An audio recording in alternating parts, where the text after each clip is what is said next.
mencakup wilayah yang sangat luas, di antaranya tentang skema ilmu pengetahuan, yakni hubungan antara informasi, ilmu pengetahuan, dan kebijakan, serta teori kenegaraan. Beliau merupakan filsuf masa lalu yang pemikirannya berorientasi jauh ke depan, pengamat politik, pakar historiografi, dan pakar peradaban. Lanjut, Pak. Biografi Ibnu Khaldun. Ibnu Khaldun ditulisnya pada tanggal 1 Ramadan 732 Hijriah atau 7 Mei 1332 Masehi dengan nama Abdurrahman Abu Said Waliuddin Ibnu Khaldun. Ayahnya seorang keturunan Arab dan ibunya berdarah campuran antara bangsa Barbar dan Spanyol. Keluarga Ibnu Khaldun memiliki pengaruh yang luas di bidang politik pada abad 11. Ibnu Khaldun mengawali pendidikan agamanya dengan mengaji Al-Quran dan tafsirnya, serta mengkaji ilmu hadis dan fikih. Beliau mahir dalam ilmu keislaman lainnya seperti ilmu kalam, falsafah, fikih, qiyas, tasawuf, dan kasyaf, serta mengerti tentang hakikat sihir. Nah, ayahnya adalah guru pertama yang mengajarkan dasar-dasar agama Islam. Masih yang tadi, Pak. Oke. Ayah Ibnu Khaldun mempunyai kemahiran di bidang syair, retorika, dan filsafat. Ayahnya yang hidup di Tunisia, yang pada waktu itu merupakan pusat perkumpulan para ulama dan para sastrawan dari negara-negara Maghribi yang hijrah dari Andalusia. Nah, sejak usia muda Ibnu Khaldun sudah produktif dengan melahirkan karya berbentuk karangan pendek yang disebut maqalah. Karyanya yang terbesar dan masyhur adalah buku Al-Ibar wa Diwan bla bla bla di situ. Buku ini sudah diterjemahkan dalam berbagai bahasa termasuk bahasa Indonesia.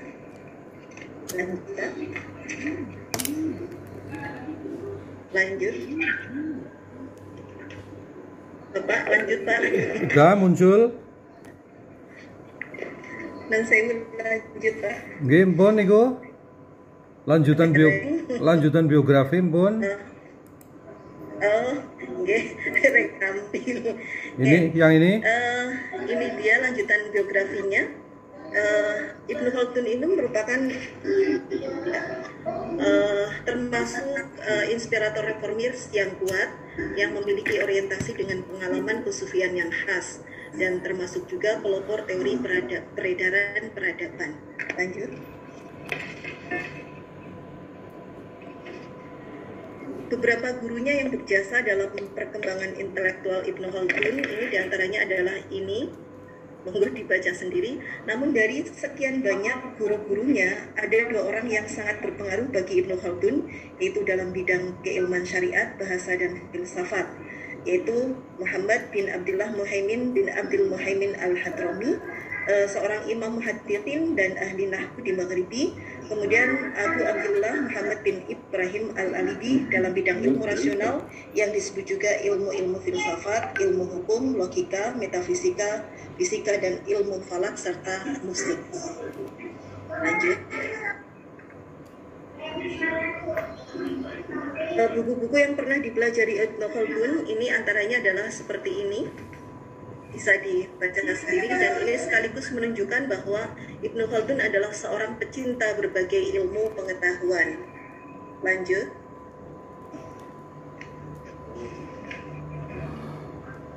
Lanjut, Bapak. Bon.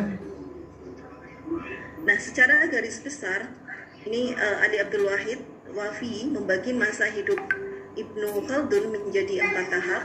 Yang pertama adalah kelahiran, kemudian yang kedua adalah bekerja, kemudian yang ketiga adalah masa mengarang beliau, dan yang keempat adalah beliau masa memberi kuliah dan memimpin pengadilan tinggi. Lanjut. Beberapa aspek pemikiran Ibnu Khaldun. Yang pertama adalah teori tentang disiplin ilmu dengan membuat skema ilmu pengetahuan, yaitu hubungan antara informasi, ilmu pengetahuan, dan kebijakan serta teori kenegaraan.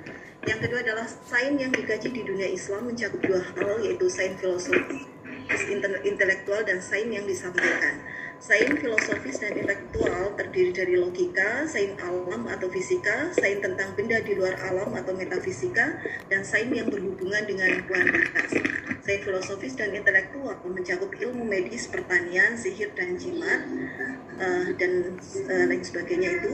Sedangkan sains yang disampaikan terdiri dari Al-Quran, penafsiran dan pembacaannya, hadis, jurisprudensi, fikih, teologi, sufisme, ilmu gramatika. Dan Ibnu Khaldun mencoba melukiskan, menguraikan, dan menerangkan realitas yang sebenarnya dari agama, yakni tentang bagaimana dan mengapa peristiwa terjadi. Lanjut. Pengetahuan menurut Ibnu Khaldun. Epistemologi Ibnu Khaldun dapat ditelusuri dari cara beliau mendapatkan pengetahuan itu sendiri. Sebagai pengembara, pengalamannya dituangkan dalam bentuk tulisan. Ia mengambil hikmah dari pengalamannya, ini berarti metodenya adalah empiris. Dalam penulisannya dilakukan dengan sangat teliti dan cermat. Setelah itu, dari data yang tersedia dianalisa dan disimpulkan dengan cara komprehensif, baru kemudian ditarik kesimpulan berupa kebenaran. Data dianggap valid ketika diyakini kebenarannya. Metode ini di kalangan pemikir Islam, terutama para ahli hadis, digunakan untuk menyeleksi hadis sahih, benar-benar bersumber dari Nabi, baik berupa ucapan maupun perbuatan Nabi, yang disebut dengan metode ta'dil wa tarjih. Lanjut. Ibnu Khaldun membagi ilmu pengetahuan menjadi dua macam, yaitu ilmu yang dipelajari karena faedah yang sebenarnya dari ilmu itu sendiri, seperti ilmu agama dan sebagian dari filsafat yang berhubungan dengan ilahiyat.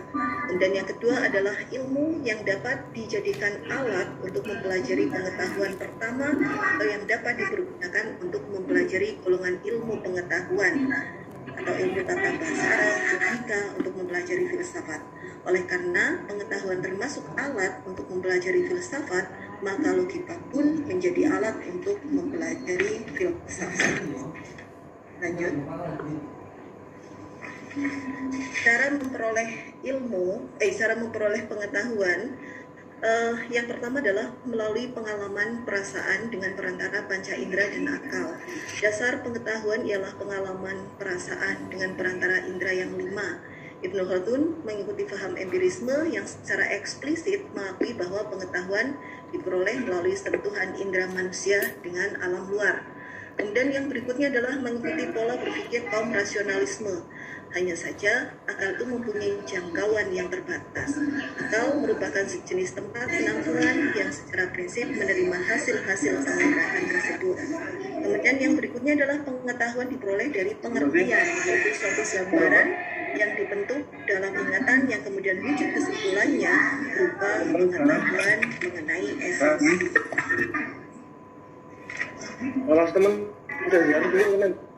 Jadi, proses terjadinya pengetahuan berdasarkan pengalaman ditangkap secara indrawi, kemudian menumbuhkan rangsangan saraf yang diteruskan ke otak.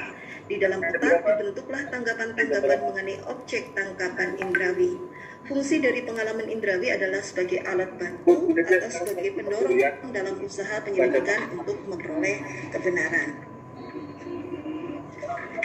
Lanjut. Nah, produk pemikiran Ibnu Khaldun seperti yang tersebut ini diadopsi juga oleh dunia pendidikan. Jadi, menurut Ibnu Khaldun, mengajarkan anak-anak atau remaja hendaknya didasarkan atas prinsip-prinsip pandangan bahwa tahap permulaan pengetahuan adalah bersifat total atau keseluruhan.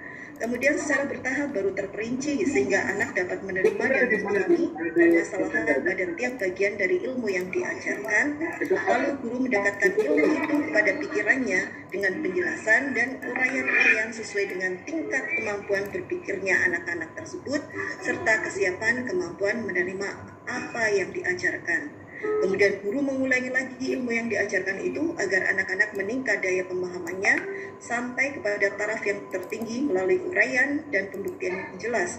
Setelah itu beralih dari uraian yang global kepada uraian yang hingga tercapai tujuan akhirnya yang terakhir, kemudian diulangi sekali lagi pelajaran tersebut sehingga tidak lagi terdapat kesulitan murid atau anak untuk memahaminya dan tak ada lagi bagian-bagian yang diragukan. Kemudian slide yang terakhir, nah ya yang ini. Sumber pengetahuan menurut Ibnu Khaldun ini ada 3, Yang pertama adalah wahyu, kemudian indra, dan yang ketiga adalah akal. Nah, untuk Ibnu Khaldun ini mengaitkan antara ilmu umum dan ilmu agama, bahwa bahkan menanamkan pemahaman bahwasanya semua ilmu